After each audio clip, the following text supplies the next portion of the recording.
안녕하세요. 오늘은 많은 분들이 듣고 나서 인생이 크게 달라졌다고 말하는 어떤 놀라운 사실에 대해 이야기해 보려 합니다. 바로 50살부터는 하면 안 되는 5가지에 대한 내용입니다. 처음 들으시면 의외라는 생각이 들 수도 있지만 이 이야기를 접하고 나서 인생이 180도 바뀌었다는 분들이 꽤 많이 계시더군요. 사실 얼마 전에 어떤 상장기업 임원 출신 분이 아주 흥미로운 상담을 해오셨습니다.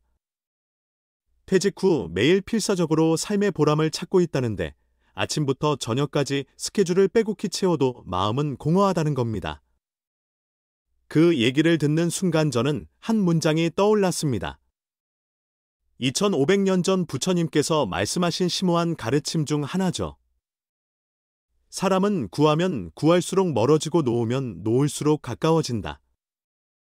여러분은 혹시 퇴직 이후의 세컨드 라이프에 대해 이런 식으로 생각하고 계시지 않나요? 보람을 반드시 찾아야 한다. 가족과 시간을 많이 보내야 한다. 그동안 쌓은 경력을 활용해야 한다. 취미를 많이 가져야 한다. 젊음을 유지해야 한다. 그러다 보니 그런 해야 한다는 압박감에 마음이 조금씩 지쳐가고 있지는 않으신가요? 사실 이런 모든 생각이야말로 여러분의 마음을 괴롭히는 가장 큰 원인이 될 수 있습니다. 왜냐하면 이 모든 게 부처님이 가장 경고하신 집착이라는 마음 상태와 맞닿아 있기 때문입니다. 부처님께서는 이렇게 말씀하셨습니다. 집착하면 할수록 사람은 괴롭고 놓으면 놓을수록 마음은 자유로워진다. 진정한 행복은 구하는 데서가 아니라 깨닫는 데서 비롯된다. 오늘은 이 깊은 가르침을 현대를 사는 여러분에게 좀 더 쉽게 전해드리고 싶습니다. 제가 지금부터 말씀드리는 5가지 하지 말아야 할 것은 사실상 굳이 안 해도 되는 것이라는 해방의 지혜라고 할 수 있습니다. 만약 영상을 끝까지 시청하신다면 아마도 지금까지 짓눌려온 부담에서 해방되고 새로운 인생의 문이 열릴 수 있으리라 믿습니다. 주인공은 타나카 마사오 님으로 63세이며 반년 전에 대형 종합상사에서 정년퇴직하셨습니다. 40년 가까이 엘리트 길을 달려온 그에게는 심각한 고민이 있었죠. 아침마다 예전처럼 일어나는데 이제 굳이 양복을 챙겨 입을 필요는 없습니다. 서재벽에는 해외 근무 때 찍은 사진과 여러 표창장이 걸려 있는데 그게 예전엔 자랑이었지만 지금은 왠지 마음을 무겁게 만드는 것 같다고 합니다. 매일이 허무하다. 앞으로 무엇을 해야 옳은 걸까? 아내 카즈코 씨는 당신 좀 밖에 나가 뭔가 취미라도 찾아보라고 걱정 어린 제안을 합니다. 물론 그 한마디가 사려 깊은 호의이지만 때론 약간 부담이 될 때도 있죠. 주말에 아들 가족이 오면 아버지도 취미 교실 같은 데 가보면 좋겠다고 하거나 골프는 어떠시냐고 권유하기도 합니다. 하지만 타나카님에겐 그 호의가 또 하나의 압박으로 다가오기도 하더군요. 결국 가족 말을 따라 칼처 센터에 다니기 시작하셨습니다. 서예를 배우고 영어 회화를 듣고 사진도 시작하고 자꾸만 새로운 걸 늘리니 일정표는 채워졌지만 마음은 채워지지 않았다고 합니다. 오히려 초조함이 커질수록 마음 부담이 커졌던 거죠. 예전 부하 직원 소개로 시니어 비즈니스 교류회에도 나가봤지만 거기서는 다들 화려하게 제2의 인생을 즐기고 있는 듯 보였다 합니다. 저는 지금 창업 중이고요. 저는 주 3회 자원봉사해요. 또 해외여행은 연간 3번은 가요 등등. 그 얘기를 들을 때마다 타나카님 마음이 자꾸 가라앉더랍니다. 나만 이렇게 뒤처지는 건가 하는 불안이 점점 커지고요.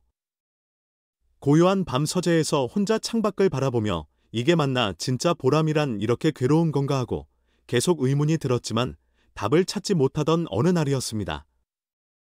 타나카님은 동네의 오래된 절 앞에서 한 노승과 운명적으로 마주칩니다.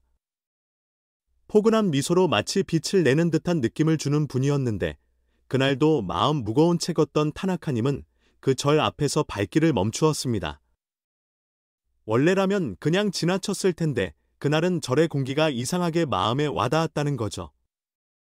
툇마루에서 차를 마시던 노승과 눈이 마주치자 그가 조용히 차 한 잔 어떠냐고 권해왔고 타나카님은 자연스럽게 다가가 앉았습니다. 따뜻한 녹차를 삼키는 순간 노승이 이렇게 말했습니다. 당신 아직도 집착하고 있군요. 그 그 한마디에 마음이 크게 흔들렸습니다. 어떻게 아시는 건가요? 당신 눈빛이 필사적으로 뭔가 찾고 있는 이의 눈빛이거든요. 노승은 이어서 부처님 가르침 중 하나를 전해야겠다며 특히 당신 처지라면 꼭 들으면 좋겠다고 하더랍니다. 그래서 이 5가지 가르침을 전수해 주었다고 합니다.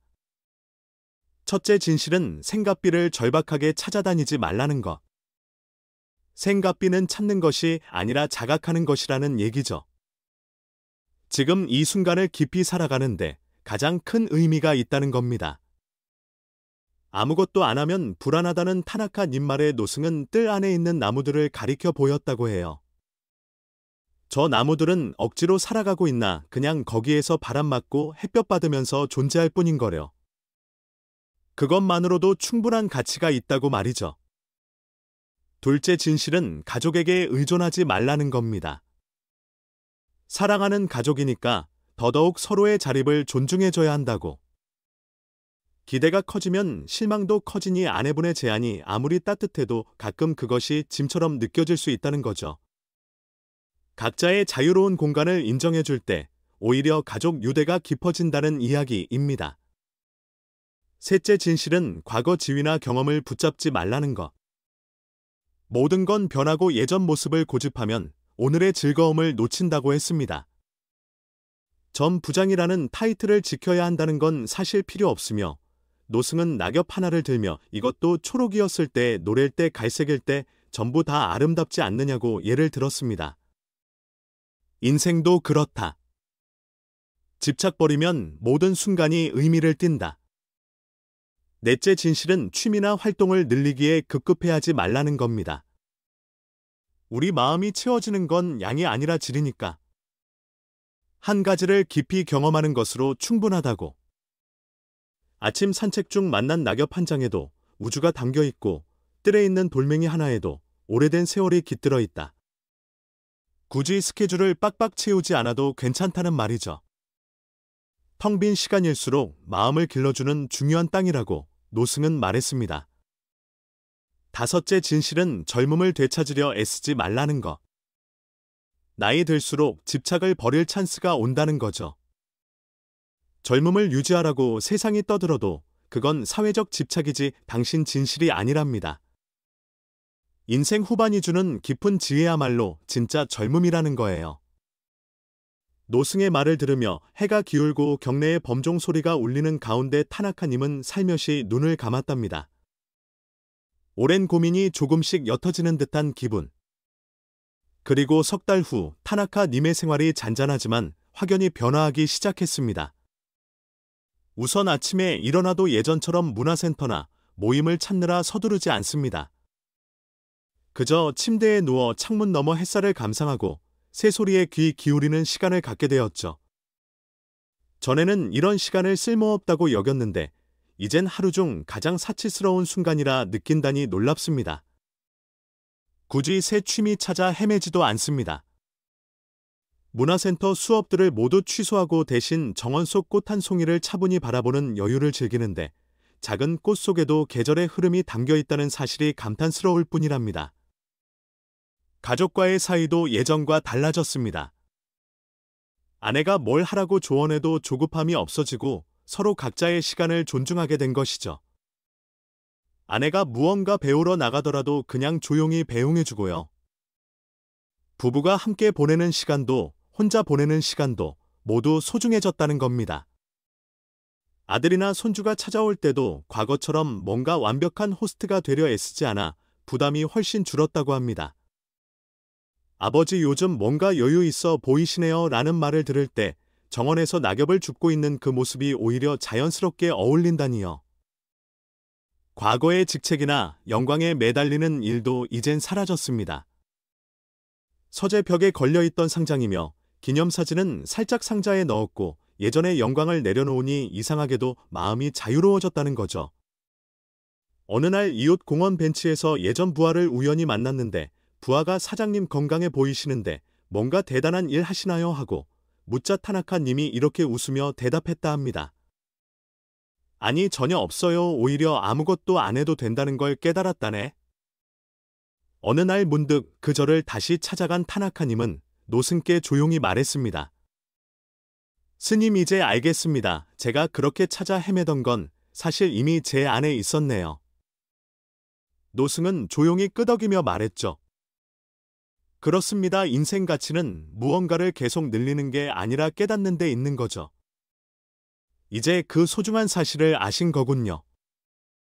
뜰의 나무들이 바람에 흔들리는 소리를 들으며 타나카님은 오래도록 마음을 짓누르던 걱정과 두려움이 낙엽처럼 사라져가는 걸 느꼈습니다. 여러분, 이 얘기를 듣고 어떤 감상이 드시나요? 50이나 60을 넘긴 시점은 무엇인가를 더 쌓는 시기가 아니라 오히려 내려놓음으로써 마음의 자유를 찾게 되는 멋진 시기라는 것을 알 수 있습니다. 타나카님 이야기에서 배우는 건 정말 많습니다. 열심히 생각비를 찾지 않아도 된다. 내일을 일정으로 꽉꽉 채울 필요 없다. 지금 이 순간을 충실히 살면 자연스레 삶의 기쁨이 모습을 드러낸다. 아무것도 하지 않는 고요한 시간에서 의외의 충만함을 맛볼 수 있다. 가족에게 의존하지 않고 서로를 배려해주는 게 오히려 유대감을 깊게 한다. 과거 명예에 매달리지 않고 지금의 자신을 수용해야 새로운 내가 찾아온다. 혹은 서둘러 취미나 활동을 늘릴 필요도 없고 텅 빈 시간이야말로 마음 성장을 돕는 양분이다. 젊음을 되찾으려 애쓰지 않아도 된다. 나이 든다는 건 뒤처짐이 아니라 더 깊은 평온으로 향하는 소중한 발걸음이다. 부처님은 말씀하셨습니다. 집착을 놓아야 사람은 진정한 자유를 얻는다. 이제 이 말씀이 조금 더 가슴에 와닿으시지 않을까 싶네요. 인생의 진정한 가치는 내가 얼마나 많은 것을 성취했냐보다는 매 순간을 얼마나 깊이 살았냐에 달려 있습니다. 그게 참된 충족이죠. 그리고 지금의 당신은 이미 충분합니다. 오히려 뭔가를 내려놓을 때 진정한 풍요로움을 깨달을 수도 있습니다. 오늘 영상을 시청해 주셔서 감사합니다. 이 이야기가 조금이라도 공감되셨다면 채널 구독 부탁드립니다. 또 댓글로 본인의 체험이나 생각을 들려주시면 좋겠습니다. 아마도 같은 고민을 지닌 누군가에게 큰 위로가 될 수 있으니까요. 그럼 다음 영상에서 다시 찾아뵙겠습니다. 끝까지 봐주셔서 정말 고맙습니다.